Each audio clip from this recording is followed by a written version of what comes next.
All right, guys, we have our top 10 quarterbacks for the 2024 season.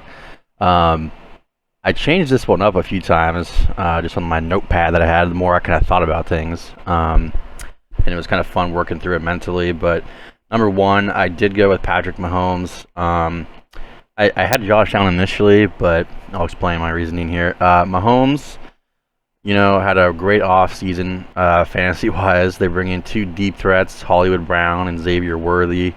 The Chiefs' offense has not been very explosive in the passing game in the last couple of seasons. Really since Tyreek left, they've had to kind of march down the field. Mahomes has extended plays with his legs. Now that you add that kind of big play element, I think his touchdowns are going to go way up. Rashee Rice, if he can stop doing dumb stuff off the football field, he should be back for most of the season. There hasn't been anything announced yet on if he will be suspended, and if he is, it sounds like it's only going to probably be 2 or 3 games. Now, number 2, and again, this was a really tough one for me. I love Josh Allen, and I was debating between him and Mahomes quite a bit. Josh Allen, he loses Stephon Diggs, who, he kind of was really fading. He wasn't much of a difference maker down the stretch. I feel like he had his worst year of his career almost. And I think he's not washed, but he's not that elite receiver who's going to take over a game anymore, I feel like. You lose Gabe Davis, who was wildly inconsistent. I don't think that's that big of a deal. They add Keon Coleman, who's a playmaker. Might take him, half the year to get things going, kind of how maybe Rashee Rice was working into their offense last year, or the Chiefs' offense, rather. They add Curtis Samuel. This is the second year, the first full year under Joe Brady, and I feel like Joe Brady brought some consistency to Josh Allen's game last year. They ran the ball more, didn't need to be superhero, and just kind of smoothed things out for him. Not as many highs, not as many lows. Didn't turn the ball over quite as much. He still has huge rushing upside. That's going to regress. He had 15 rushing touchdowns. That's it's hard to replicate that, but he's always going to be a good rusher. Since 2019, he's finished as the quarterback 7, the QB1, the QB1, the QB2, and the QB1. It's hard to argue against that. Number 3, we got C.J. Stroud. I think Stroud had the best rookie season that I've seen for a quarterback since I've been watching football, to be honest, especially once he got it going. He looked unstoppable. Obviously in the playoffs, wasn't great, but a lot of the teams that the Ravens played last year looked horrible. And even Mahomes didn't play that well in their playoff game, even though they won. He played 15 games, he missed a couple, threw for 4,100 yards. So, if he had played 17, he could have been for 4,600 yards, 47 easily. 23 touchdown passes. He had 3 rushing touchdowns. Only 5 interceptions. I bet that number will go up a little bit, but it's not enough to even really care about it. With Stroud, I think the Texans probably have the deepest receiving core in football. Tank Dell, he had unreal chemistry with. He's coming back fully healthy. Nico Collins looked good. You add Stephon Diggs in the mix, who I think is probably going to be like the 3rd guy there, but still, it's probably the best 3rd receiver in the league right now. Even Noah Brown, Mechie, they're deep. Their offensive line has improved. I just wouldn't be shocked if he leads the league in passing yards. In fact, that's kind of my prediction is to lead the league in passing yards, and I'm expecting him to have probably close to 40 touchdown passes. That's my guess. Probably somewhere in that 35 to 40 touchdown range. Lead the league in passing yards, and dude's just a unit, man. He throws such a beautiful ball. It was really fun to watch, and I can't wait to see what he does in year 2. All right, number 4, Lamar Jackson. Now, Lamar is now the 2-time MVP. Fantasy stud. It's the 2nd year in that new offense under Todd Monken, pretty sure. Still has enough weapons. Mostly the tight ends. Zay Flowers looked good last year. Don't care he lost OBJ. He didn't contribute too much. I'm a little concerned about the rebuilt offensive line. I think they lost like 3 starters, but they did replace them pretty well. They had Andrew Voorhees, who was I think he like tore his ACL 2 years ago, or the year before last year, right? Yeah, 2 years ago. During the NFL Combine, and then he's projected to be their starter now. He didn't play last year at left guard there. Roger Rosengarten, really loved that draft pick out of Washington. I'm not a Washington fan, but I live here, and I know that guy was a beast. So I think he's going to be another. The Ravens just have a way of always having a good offensive line, man. They just make it work. Rashad Bateman, Nelson Aguilar as your number 2 and 3. They've kind of always just had a mediocre passing or receiving threats at least, but you still got the 2 good tight ends. Last year he had I think like 800. Let's double check this. Yeah, he had 820 rushing yards, 5 rushing touchdowns, 24 passing. So he had 29 total touchdowns. I mean, I think that number could go up slightly, and the reason I think that is their defense this year I don't think will be quite as dominant. They lost some key free agents, and they lost Mike McDonald, so wouldn't shock me if they're in some more shootouts and they need to put up more points. But Lamar's Lamar.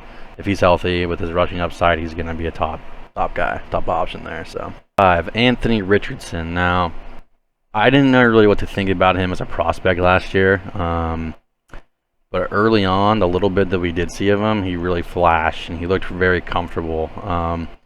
He's got a huge rushing touchdown upside. He's loaded with weapons. I mean, they have Pittman, Josh Downs. They just drafted Adonai Mitchell. Even Alec Pierce. They are just loaded. Good offensive minded head coach. Their offense looked solid last year, even when Minshew had to take over.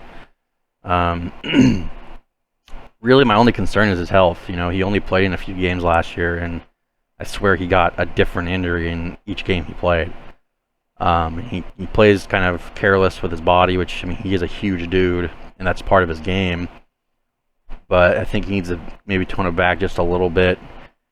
Because if he stays healthy, he's going to be a fantasy monster. He really is. I think if he can stay healthy, he has the potential to be the quarterback 1 and have kind of an MVP season. Even though I know we've seen so little of him, but he looked really comfortable last year, and that rushing upside, that he has, he's kind of like Josh Allen-ish almost, just the build, but he needs to be able to take that punishment. So we'll see. Number 6, as we are rounding out the second half of our top 10 here, Jalen Hurts. He arguably should be a little bit higher. He 2 years ago, or in 2023. He averaged 21.9 fantasy points. The year before that, when they went to the Super Bowl, he was 25.6. I'm kind of expecting it to end up being somewhere in between that. Their offense last year was kind of disastrous after the first several weeks. They got rid of everybody on their staff except for the head coach, which I think is a mistake. But they bring in Kellen Moore. They're still loaded with weapons. Still got a good O-line. Maybe they don't do the tush push without Jason Kelce now. And you have Saquon, so maybe you're giving more touches to him. But regardless, he still has huge rushing upside. Supposedly he was playing through injuries last year, and it kind of looked like it. He just didn't look confident, and it didn't look like a good rusher. I think it was like a knee thing, the rumors were at least. So if he's fully healthy, you got some more competency there, and the offensive coaching staff, and just flush those bad vibes that the Eagles had down the drain. And I think he's going to be somewhere in between his 2022 numbers and 2023 numbers. So yeah, hopefully they can bounce back. Otherwise, Sirianni is going to get the axe.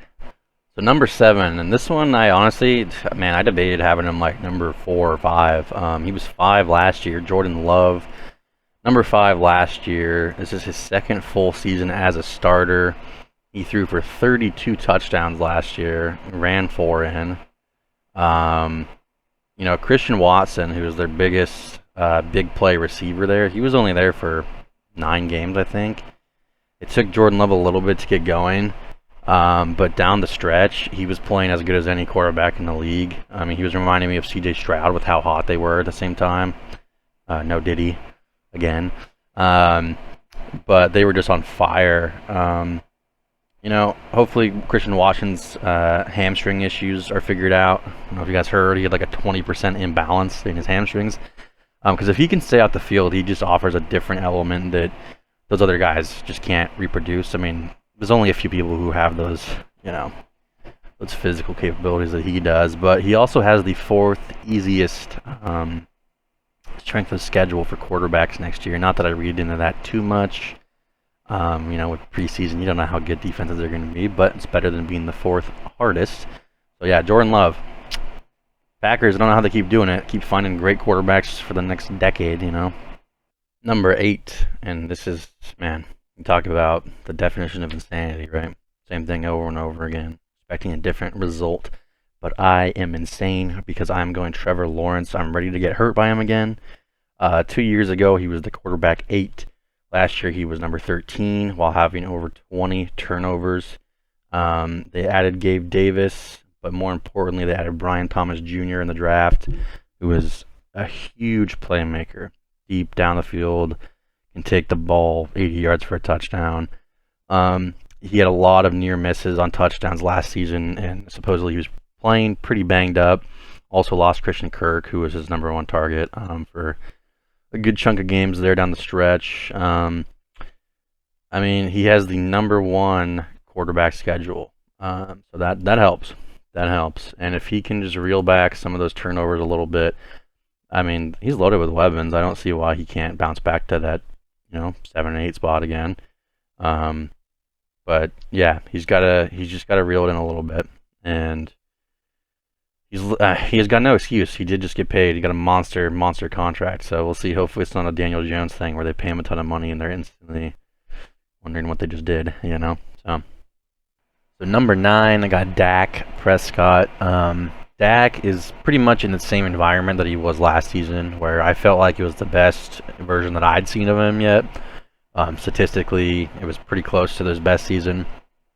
He was in the MVP talks for a little bit, and he's playing in the regular season during his fantasy matchups, so you don't have to worry about the inevitable Cowboys playoff collapse. Sorry, Cowboys fans. There's a slight concern. Sorry, I got some bad allergies going on here. Slight concern with their offensive line shakeup. They lost a couple starters, and they're going to be starting, I think, a rookie or two. Losing Tyron Smith. You know, he'd been injury riddled and not playing quite the same Hall of Fame level that he was playing at, so I don't think it's like drastic. Receiving core is mostly the same. CeeDee Lamb had his breakout season last year, and I don't expect that to change. And then number 10, we have Jaden Daniels. He is an elite running threat. If you guys have not seen much college football or just aren't familiar with his game, he is an elite running threat. He's not quite the same like lateral juke you out as maybe like a Lamar Jackson. Not quite as shifty, but his straight line speed, if there's a lane, he can go. I mean, he is lightning fast. Offensive coordinator is Cliff Kingsbury, who I don't love, but he has experience with Kyler, you know, another running quarterback. He's accurate. He's not just a running quarterback. He's very accurate. Throws a good deep ball. Just doesn't have to. He doesn't have to light it up as a rookie to be a top 10 fantasy quarterback with his rushing upside. You know, if he goes out there and rushes for, you know, anywhere from 600 to 800 yards and has like kind of an average passing, like he's gonna be right around top 10. So yeah, it'll be fun to see him. He's slight of build and he takes some big hits though, so he's got to. I hope he's being coached to just reel that in, man, because he could, if he gets walloped, he might be done. So excited to see him. But there we go, guys. That's the top 10. Roast me in the comments. Argue why I'm a moron and I should stop playing fantasy football. Tell me your guys' top 10 or where, you know, you would disagree with me on the rankings. I know Joe Burrow should be in there. He's going to be coming up in the next video. He's right there. All right, just calm down. I love watching him. He's a great quarterback. He's just been so injury riddled. Some big injuries too, you know, every season. So that's the only reason I just couldn't quite do it. But anyways, thanks for watching. Let me know, and I'll see you next time.